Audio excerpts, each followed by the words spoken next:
Welcome back to another episode of Rock Boys Football, a fascinating week one matchup. Georgia Tech on the road playing Colorado in Boulder Friday night. Now, the reason this matchup is so fascinating is both of these programs, both of these fan bases have legitimate reason to believe their football team can get this one done. You look at Georgia Tech and say that this is, by a lot of people in the college football media, one of those dark horses in the ACC. And to that, I would say, look, I can see the vision. But when you have a quarterback like Haynes King, who has shown us that he has the ability to keep Georgia Tech in every single game they play, you know this Georgia Tech team is dangerous. They got an offensive line they can lean on, one of the better running backs in the country, in Jamal Haynes. Now, you have to replace Eric Singleton, and I get that. That's not no disrespect to Eric Singleton, who I think is one of the best wide receivers in the country. Georgia Tech feels as if they've replaced some of that production, bringing in a guy like Eric Rivers. Now, the big storyline for Georgia Tech is, hey, can this defense, new defensive coordinator, returning a lot of production, can this defense take a step in 2025? Because if that's the case, I trust Haynes King. I trust Buster Faulkner. I trust this Georgia Tech offense to score points. Can this defense be a unit that we can lean on at times to win football games in 2025? That's kind of what it comes down to Georgia Tech. Now, you look at Colorado and say the national media narrative is you lose Travis Hunter, best player in all of college football. You lose Sheduer Sanders, one of the better quarterbacks in all of college football we saw last year. There's this conception that was all that Colorado team was. Now, I don't want to be disrespectful to Travis Hunter or Sheduer Sanders and say, hey, they were very important pieces to that Colorado team last year. Look, I'm going to read you off a stat line that I think maybe 2% of college football fans know this. This Colorado defense last year, 4.7 yards per play allowed. That was top 20 in the country. They sacked the quarterback 9.1% of the time. That was top 10 in the country as well.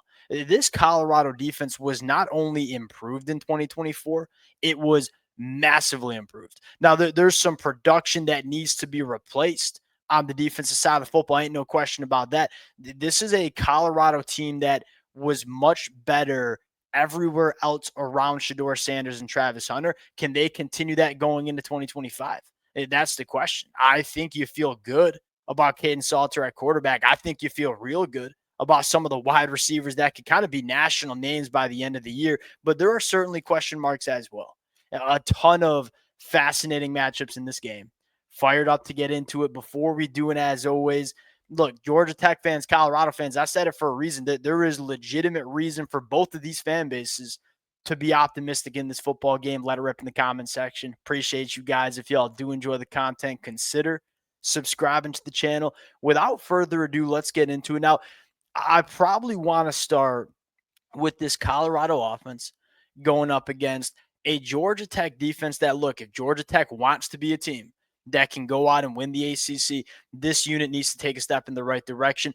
I want to look at the battle along the line of scrimmage first. This is a Georgia Tech defense that was miserable stopping the run. They were also miserable getting after the passer. I'll look at the number one thing for Georgia Tech to do in this football game is, can you somehow get some heat on Caden Salter? Now, then you got to look at the Colorado offensive line and say, I think you got maybe the best tackle in the country in Jordan Seaton going into year two. This kid was exceptional down the stretch as a true freshman tackle. He only going to get better going into year two. Now, the rest of the offensive line for Colorado is brand new. Now, although it's brand new, a lot of these guys have played a lot of football over the last couple of years.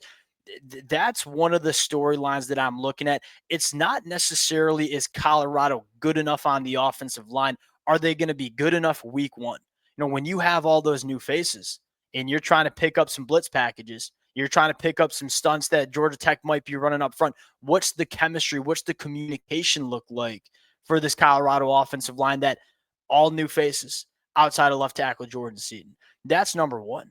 Because if you can keep Caden Salter clean, like, this is a quarterback that, go back to 2023 at Liberty, was one of the more dynamic quarterbacks that we saw in the entire country. Now, he certainly can beat you with his legs. Ran for over 1,000 yards in 2023. What I'll say here is he's exceptional pushing the ball down the field. Completed 41% of his throws 20-plus yards in the 2023 year.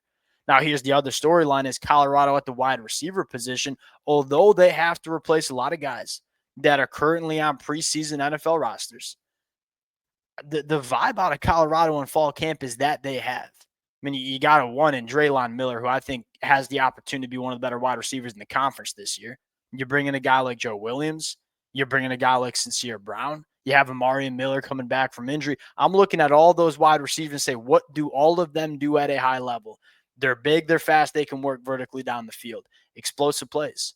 Georgia Tech struggled immensely giving up explosive plays in the passing attack last year. Can Colorado find those explosive plays down the field? We think we have a quarterback that can push the ball down the field. We think we have wide receivers that can make plays down the field. I think it all starts with, hey, if you want to push the ball down the field, you got to make sure you're protecting up front. Can Colorado do that immediately week one with a brand new offensive line? And can Georgia Tech show that they got better in the pass rush situations? I mean, you bring in a guy like A.J. Halford from Clemson. You're bringing a guy in Akello Stone, who I'm a massive fan of coming over from Ole Miss. Can this be a unit that can affect the quarterback better than what it did last year? Because if you can't get pressure on Caden Salter, and if this offensive line can keep Caden Salter clean, Colorado's going to move the football. Because I think they have the pieces on the outside, and I think they have the quarterback to go and score some points. That's what I'm looking at when Colorado's offense is on the field. Now, you flip the script and say, hey, Georgia Tech needs to score in the red zone. That's the number one conversation we have to have. Georgia Tech last year, top 25 in the country, 6.1 yards per play. This was an offense that was moving the football, but when they got into the red zone, they struggled. They only scored 26.4 points per game. That was 69th in the country. I think both of these offenses will be able to move the football. Which offense comes away with 6 points when they get into the red area feels really dang important in this football game. The second thing here for Georgia Tech is, can you run the football as you want on the road here against Colorado? Colorado much better in the front seven last year against the run. Well, you got Haynes King, who we know back healthy, dynamic running the football. I think you got an offensive line that you know you can lean on, and I know you got a running back in Jamal Haynes that can get things done. This is not only the pieces are good with this rushing attack, but offensive coordinator Buster Faulkner, that there is not many offensive coordinators in the game that are better scheming up a run game than Buster. I mean, that coordinator battle is going to be legit. Buster Faulkner, I think one of the best OCs in the country. Robert Livingston, Colorado's defensive coordinator, probably one of the better defensive coordinators in the country too, with what he did with that defense last year. That chess piece battle week one, going to be a fascinating matchup. Now, here's the key, is that if you're Georgia Tech, you want to play this football game on your terms. I don't think you want to get into a shootout with this Colorado offense. And so what I mean by that is, hey, we know Colorado, even without Sheduer Sanders, even without Travis Hunter, I still think Colorado will be able to score points, especially against the Georgia Tech secondary that needs to show us that they got better. Can you string together some of those longer drives and really control the time possession? Because I'm looking at Colorado and say the concern I have is they were really good in the front seven last year, stopping the run, getting after the quarterback. A lot of those really good football players are not on this roster anymore. I mean, BJ Green, your best pass rusher, he's off to the NFL. You have to replace 4 out of your 5 leading tacklers from last year's defense. If you're Georgia Tech, you're trying to impose your will. No, we have recruited and developed a very solid offensive line going on the road to Boulder, Colorado. This is a game that you want to lean on your offensive line to control this game, keep that high-power Colorado offense off the field. If you can do that, you put yourself in a really good spot to win. Getting into the pick, this is, I think, such a fascinating game. Georgia Tech 4-point favorites on the road against Colorado. And I think that a lot of that has to do with just there are some question marks about all the production that Colorado needs to replace, especially with some of the best players on their roster. I believe more than most in Colorado. I'm going to lean Georgia Tech in this game because I have a better feel of what Georgia Tech's going to be.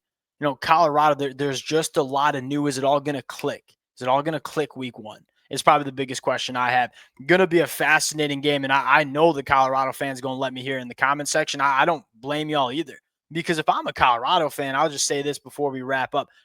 it's probably really frustrating listening to a lot of people in the national media talk about how this Colorado team is going to have a huge step backwards because they lose Sheduer, they lose Travis Hunter. And again, I'm not trying to be disrespectful to Sheduer or Travis Hunter, who were two of the better players in the sport.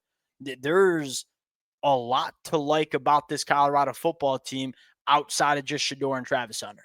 So I know y'all are going to let me hear it, but I am a big fan of Georgia Tech, and I'm a big fan of the pieces they have to lean on the run game going on the road to get this one done. Let it fly in the comment section. Appreciate you guys. Going to be a phenomenal football game to watch. We'll talk to y'all later.